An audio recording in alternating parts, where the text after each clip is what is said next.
In ancient times, people were tried to be enslaved. The first to try was the demon Zaal, a terrible creature of darkness. And only the great warrior Kron, the guardian of the sacred sword, was able to defeat Zaal. He swung his sword, jammed it between Zaal's eyes, and Zaal died for good. But Kron was hurt as well. Zaal's horn stabbed him through the very heart. His wound bled for 7 days and 7 nights until all his blood was collected by the people he had freed. They drank it and became super strong. However, the last man got only 1 drop, and it was enough only to increase the toll of him. Since then, the people, who have Kron's blood in their veins, call themselves barbarians. They are strong and mighty, and not very bright. Ronal is a barbarian too, though he is more like a girl. He is a laughingstock and an object of jest in their tribe. My elbow's hurting. Maybe I'm getting osteoporosis. But his uncle doesn't give up hope and forces Ronal to train, which always leads to a mess. The barbarians are getting ready to go on another campaign, but before that there has to be a grand revelry. And just before the feast, an unknown enemy arrives at the barbarians' camp. Everyone, from the strongest husbands to most robust women, stand up to defend the camp. But the unknown enemy turns out to be the musicians Florian and the horny Aliberth, who have arrived at the feast to entertain the barbarians. During the revelry, one of the barbarians demonstrates a dash of total invisibility and tests it out, beating Ronal with his invisible hand. The boy gets tired of that and goes to replace his uncle at the guard post. At that moment, the camp is about to be attacked by Lord Volkazar's men. The Lord's loyal servant and general of his army makes sure that all the sons of Kron are gathered together and then rides to his master to report. Volkazar orders a siege of the camp to be prepared. Ronal spots them and even tries to blow the great barbarian horn, but his lung capacity isn't even enough to blow out the candle on the birthday cake. So Volkazar's army attacks the camp unexpectedly. The sons of Kron are tied up quickly, and only Ronal's uncle resists. But he cannot pierce Volkazar's armor, and Volkazar finishes the poor fellow off in front of his nephew. When they try to shackle Ronal, the soldiers cannot believe he is a barbarian, so their head orders them to take him aside and kill him without making noise. But it doesn't work. Aliberth, who happens to be under the signal horn, drops it on the warrior, and he dies. Ronal rushes to his still-alive uncle, who entrusts him with the sacred mission to free the sons of Kron. He has only to get to the oracle who lives in the north, and he will surely help him. On his way, Ronal finds an invisibility powder and takes it with him.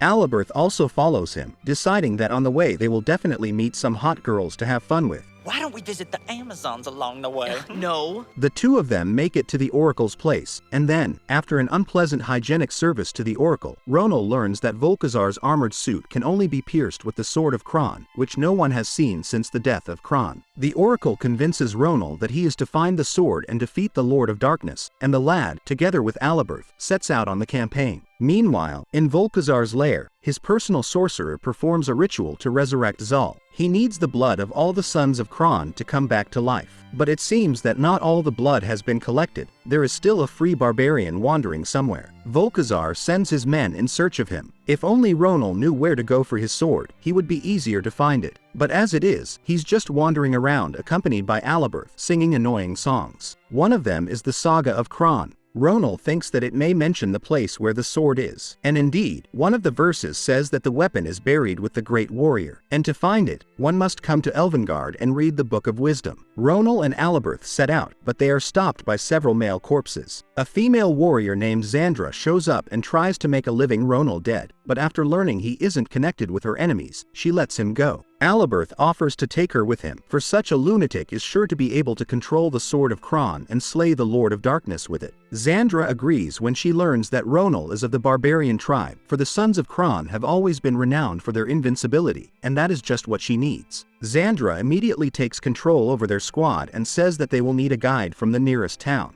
Meanwhile, Volkazar warriors are already on Ronal's trail. Xandra leads her company to a tavern, where Ronal meets an elf named Elric. He agrees to escort his friends, and he won't even charge them, because Elric has got a sign that he should be a guide for these people. An argument breaks out in the tavern because of Xandra, and Ronal intervenes. While he is getting beaten up by the local sturdy fellow, Volkazar's men find him and burst into the tavern. Xandra stops them from capturing Ronal. They flee, and the Dark Lord's warriors burn in the tavern. Only the commander survives. He is the one who reports on Ronal's escape via some kind of a magic medieval cell phone. Upon learning that the barbarian is helped by a warrior maiden, Volkazar orders them both captured. However, it is really difficult to catch them, for Ronal himself does not know where he is. Elric is clearly better at men's butts than he is at navigating, and he leads them nowhere, and they find the entrance to Elvengard only by accident. When the stone gate opens, Elric informs them that not everyone will be able to pass through here. The feeble-minded will be smashed with the gate. So Ronal, like a regular hero, decides to make a detour, yet there is no detour. The gatekeepers are offended that someone tries to get past them and decide to kill everyone. Ronal and the others, however, run fast enough. They manage to run to the other side in time. Then it turns out that the Elven guards will not let outsiders into the House of Wisdom. Xandra is about to go through, but Ronal remembers in time that he has invisibility powder and he can sneak past the guards. He powders everything that is possible with the small amount of powder he has. Ronal makes his way to the House of Wisdom, finds the right page in the book, tears it out, and flees.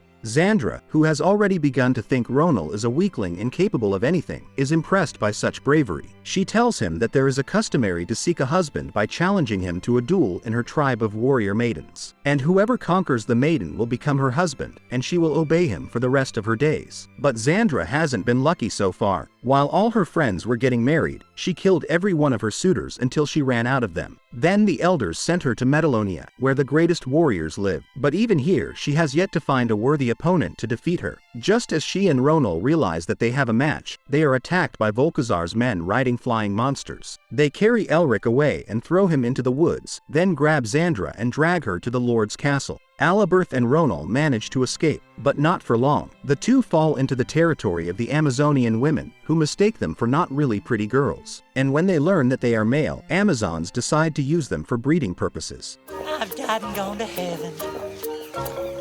Aliberth is delighted at such a prospect, but they leave him for later and let Ronal go in first. And while the barbarian has his fun with the Amazons, Xandra fights Volkazar. The Dark Lord defeats her, and Xandra has to obey him. After returning from the Amazons, Ronal wants to run away to find Xandra, but Aliberth looks forward to his turn and cannot just leave. They quarrel and Ronal goes away. After thinking for a while, Aliberth decides that mates are more important than chicks, and he also leaves despite the Amazonian queen's pressure. In the woods, they meet Elric and together they go to the tomb of Kron. Inside they find the sword of the great warrior, but it is taken by Xandra. She is sent by Volkazar to get the warrior to take the sword and bring it to him. Ronal is also taken by Volkazar, for he needs his blood. Having obtained the missing blood cells, the Dark Lord's sorcerer prepares to awaken Zaal. The barbarians are bound and chained to stone pillars. However, at the same time, Aliberth and Elric sneak to the enemy camp. The musician steals Kron's sword and brings it to Ronal, but the latter cannot master the weapon, and instead of killing the general of Volkazar's army, he frees the barbarians. A battle starts, in which Ronal convinces Xandra that she must not obey the orders of her newfound hubby. While they are talking, Volkazar gains Zaal's power and transforms into a huge demonic beast. The only way to kill him is to stick the sword of Kron in his head, and Ronal succeeds. But before he does, Volkazar manages to grab Xandra. He nearly crushes her. Ronal manages to pierce his weak spot at the last moment. Eat my loot! After a glorious victory, Ronal and Xandra begin to date. Aliberth is not left out either. He now has many female fans, as Aliberth has acquired a cool guitar. Among the barbarians, Ronal is now considered a hero, but it doesn't change the fact that he still drinks like a girl.